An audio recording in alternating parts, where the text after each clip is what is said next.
struggling with anxiety, but has a good heart and just wants everybody he cares about to be safe. Toby is somebody who is always your biggest fan, and just wants everybody to have a good time and wants everyone to see how cool everything is all the time forever. Um, but my point being is like they're all pretty much different parts of me in some way, for good or ill. In terms of personality, I would say I'm probably closest to either Blinky or Dukesy. I've been told I'm sort of like a professor in the room, and Dukesy is sort of like that, the the cavalier screw up part of me, but also who has a good heart, I suppose. So yeah, I mean, I enjoy all of them, and they're all very dear to me in different ways. But Dukesy and Blinky are probably the closest to myself.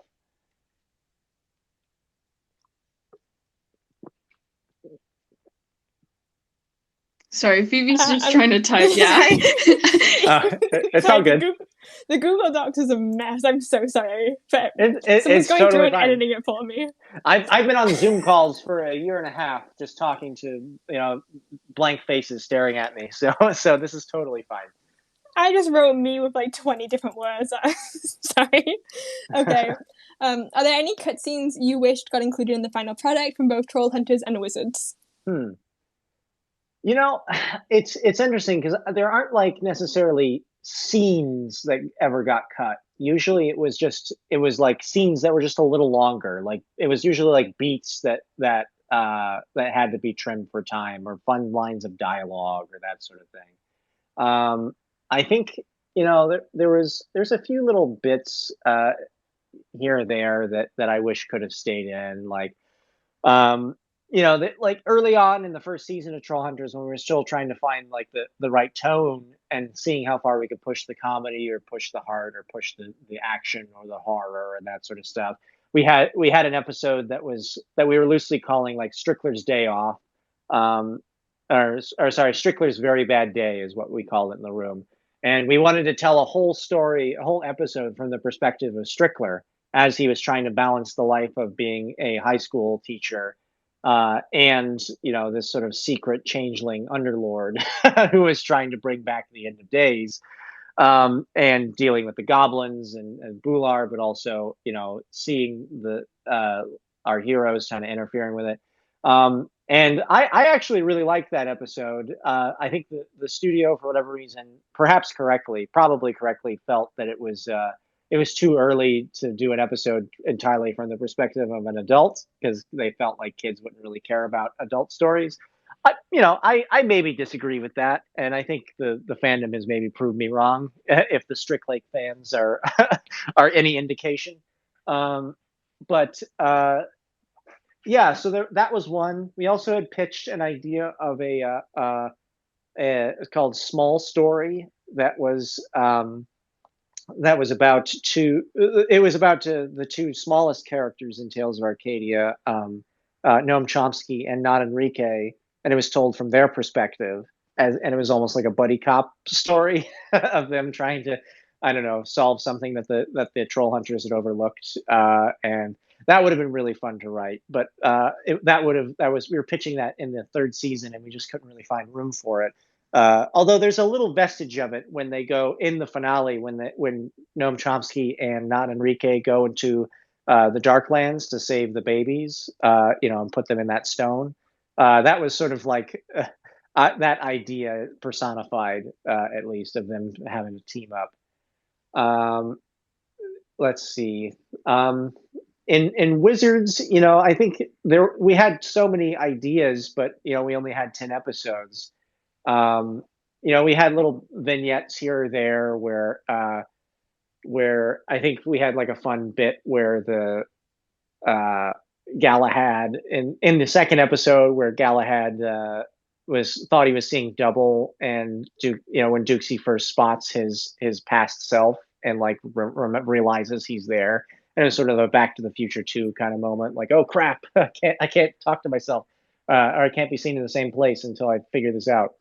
Um, I'm trying to think what else. There's so many like little bits and bobs that were left on the cutting room floor here or there. Um, I think we had one or two more scenes with Zoe that had to be trimmed. That they weren't like huge scenes. They were just like her saying like "Good luck out there, Dukesy." Don't get killed, like that sort of stuff.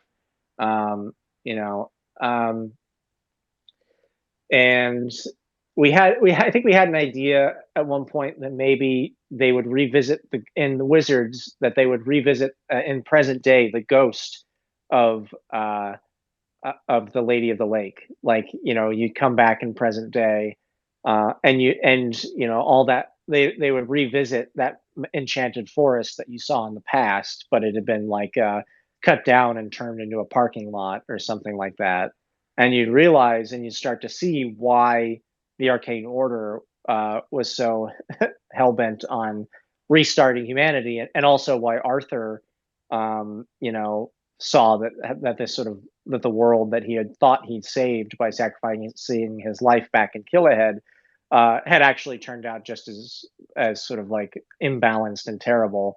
You would see that the world of magic had been driven underground, as we see in Trollhunters, and like that the Lady of the Lake, the monster, had been killed, and maybe she was like an apparition or something that would basically speak for the trees, as it were, and say like, this the world that we wound up with wasn't necessarily great, with overpopulation and deforestation and such. But that I think that would have been great, but we just didn't have the time to go into it per se. And if we had 13 episodes, maybe. Um, but you'll see more of them in the movie, so hopefully, hopefully that'll make up for it. And then, gosh, I'm trying to like. There's so many like little silly things that we had pitched, and then we tried, and then got cut. At one point, I think we had Claire go into the Fergulator, um, in the rescue attempt for the Darklands, when Jim was trapped in the Darklands. It was like a two-pronged attack, and there was no reason for it beyond just we thought it would be really cool for her to ride not Enrique into the Darklands, and then when she reunites with Jim, she's like 4 inches tall, and then she winds up getting like hanging on to his armor as he goes into the fight with Namora, the fight to the death in the gladiator pit before Gunmar. Um, but ultimately, that one I think we had to cut because it was too. It would have been too expensive, because when you shrink a character in 3D, you have to retexture all of the things they interact with, to make them look good up close, as well as in normal focal length and stuff. So we had we had to rewrite that one, but I think we still wound up with something cool. We just kind of kept Claire with the team as they went in for the rescue attempts and whatnot. Um, but here's the thing: is like these are all like sort of possibilities, but all stories evolve as you tell them, and even when you have to change something or you don't get to do something, inevitably you'll find something else that's just as cool, if not cooler, as you're trying to adjust to however you need to adjust it.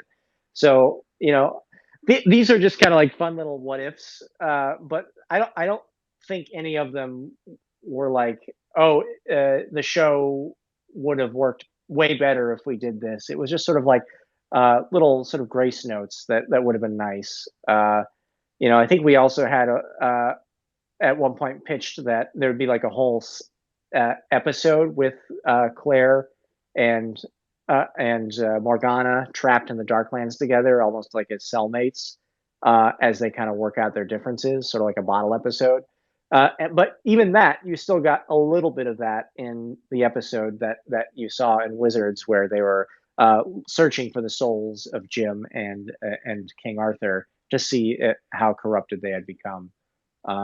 So yeah, I mean, and I'm sure there's tons of other stuff that I'm forgetting, but feel free to follow me on Twitter, and if I think of any more, I'll be sure to tweet them out. But it all that is to say that it's a process, and it's fun to be able to just make up stories for a living and see what sticks and see what doesn't. Yeah, that's so awesome. And yeah, everybody should follow Aaron. Let's get him to 10K on Twitter. Fine. Okay, another question we got is, what plot did you enjoy developing the most? What plot did I enjoy developing the most? I think Trollhunters was probably the most fun because it was like building a train track as you were as you were in the train, in a way. Like we had very loose ideas, but there was like so much production stuff going on that ultimately we just had to be like almost like karate masters of just like going with the flow and just like, oh, that's a cool idea, let's do that, and then okay, that's in the show, it's for keeps, it's canon. All right, let's how can we play off that? And it very much was sort of like a slow motion improv in some ways. That was making the show as good as it can be, and also playing off of like maybe the directors or the board artists would add something that we hadn't thought about, but we're like, oh, that's cool, let's use that. Like I think Drawl doing like a Sonic the Hedgehog role was not something we had written initially, but when we saw that he could do that, we thought it was so cool. Like we started writing it into future episodes. um, and they appreciated that. We even called it like Drawl's Sonic role. Um, but it was fun because because it was 52 episodes, we had the latitude to throw in our like big grand series arcs, but we could also just have the moments where we're just like, hey, like what if we have an extra 2 minutes here? What if we did a flashback and just showed Angerot's backstory that we kind of alluded to but never saw? And that wound up being great because it was a chance for us to plant the hint that Morgana was going to be in this coming up in the series, which is something I really wanted to do. The studio, I think, was still not sure yet because we only written like 20 episodes or something, and in their mind, they're like, no, it's just Gunmar is enough. But we were like, no, like he's literally saying for the glory of Merlin in the pilot. So I feel like you want to see Merlin at some point, and as such, you also want to see Morgana. So we writers knew that Morgana was coming. I think the studio was pleasantly surprised when we pitched them out that she finally kind of revealed herself. Guillermo too was like super on board for her, but I think just having that many episodes and that room to play made it more fun. Wizards was definitely a technical challenge that I'm proud of what we were able to pull off within that limited series, and I think we did it. But it was very stressful. It was like we managed to make it work, because all of us were playing at the top of our intelligence. But we every single line, every single thing that you had to cut, every single shot that you saw had to do like five things at once, and it counted. So we had to be very careful and intricate in our plotting with Wizards, whereas I think Trollhunters is a little more freewheeling, and so by that virtue of that, it was a little more enjoyable versus just like more of a technical exercise of storytelling, which was fulfilling. It was just hard.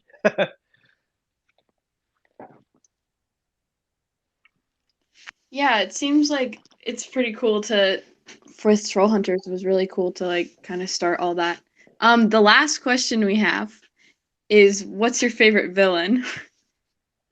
Oh gosh, my favorite villain.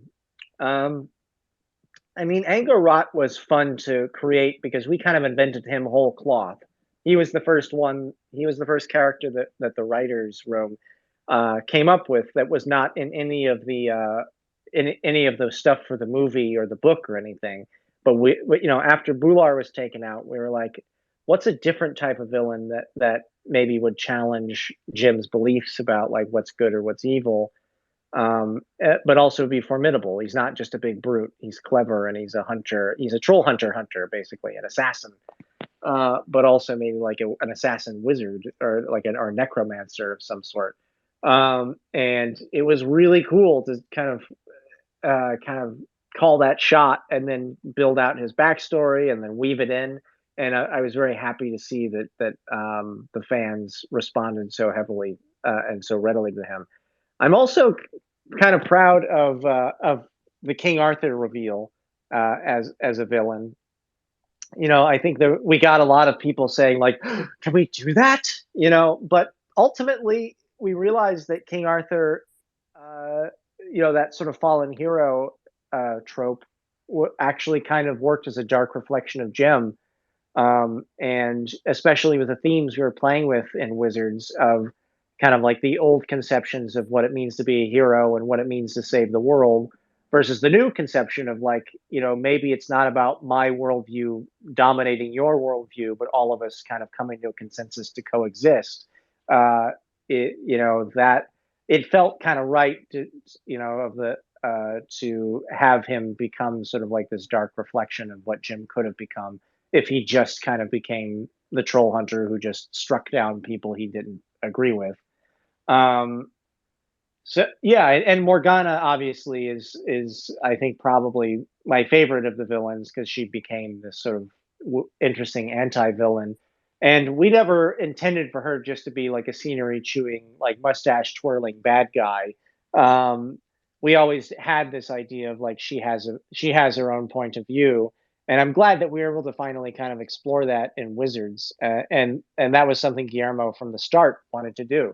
He was like, Morgana is the key to all of this, and we should see her perspective and understand that the ideas of heroes and villains are themselves sort of problematic, and we're all just people trying to do our best, and sometimes we're pushed to do terrible things for the right reasons, the wrong things for the right reasons. Uh, and sometimes you do the right things for the wrong reasons. And that gray area is something that I think Tales of Arcadia has always explored. Um, and so I'm glad we were able to do that. So Strickler, to that regard, I think was always my favorite to write in Trollhunters, because he specifically was that character that even from the pilot, he was a really fascinating kind of conundrum, right? Because if you recall, he was helping Jim out and like giving him very like sort of fatherly advice, and in regards to like Claire and his studies. Uh, but that was before he knew that Jim had found the amulet. So he didn't have to do that as part of his quote unquote cover story as the high school teacher, which meant that he was doing it because he actually cared. He actually liked Jim, which I thought added a really tremendously interesting dimension to his character and wound up being, in some ways, the linchpin of his character for the whole series, as this someone who actually has sort of like an inner life outside of his job as being, Mr. Evil Man, and maybe doesn't like being necessarily the quote unquote bad guy, but understands that it serves his best interests and the best interests of changelings, at least for now. Um, but then slowly being turned to this idea that maybe there's a different way, that maybe this young boy who kind of was thrust into this role that had all these sort of preconceptions about what a troll hunter does, and and the role of changelings kind of turned all those on his head and kind of created a new opportunity for a better, a more peaceful world that Strickler had never thought would be possible. But I always thought that he kind of admired Napoleon because Napoleon kind of came from nothing, and rose to be the sort of the emperor of France. And I think in Strickler's mind, the reason that was so appealing is because he felt like changelings were always underestimated, and as such, uh, he felt like in chaos there is a ladder. He was sort of a little bit like Littlefinger from Game of Thrones, I suppose. So yeah, I mean, I guess that's I've given you asked me which my favorite villain was, and I just said like five of them, but I like them all for different reasons. Um, Bular was always fun to write dialogue for because he was always just like, "I'll turn your rib cage into xylophones," which is really fun to write for the voice actors to perform. All right, I'm gonna hop on here because I have a quick question I want to ask. Sure. But I want to know what your thoughts and feelings are being on an honorary member of Merlin's Ashes and the whole Merlin's Ashes owning a star. It's amazing. I think it's incredible. I genuinely appreciate that there's been like a little fandom sort of club that just causes chaos on the timeline. I think it's really fun, and I find it delightful whenever y'all do something crazy like that. It's like speaking a secret language or something. So I appreciate it. It's amazing. Keep up the good work. Keep sowing the seeds of chaos. Of course. Well, thank you so much for joining us, Julia, Mary, Phoebe. Yeah, that's all the questions we got. Yep. Thank you so much for answering them all. That was amazing. Yeah, Of thank you course. so This was really much. fun. Yeah, It was.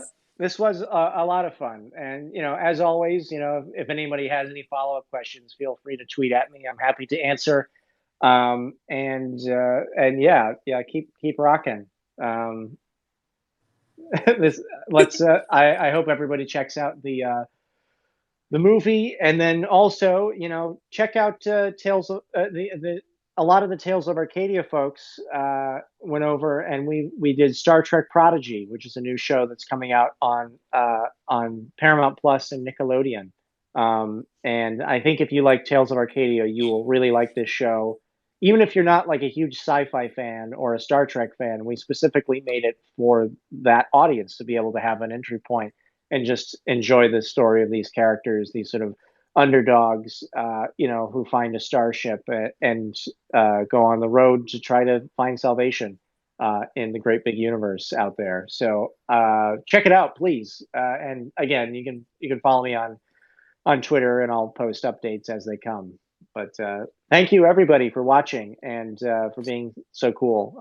This has been amazing. Well, thank you so much for joining us, and we will definitely be checking out the new show. Any last words, Julia, Mary, Phoebe?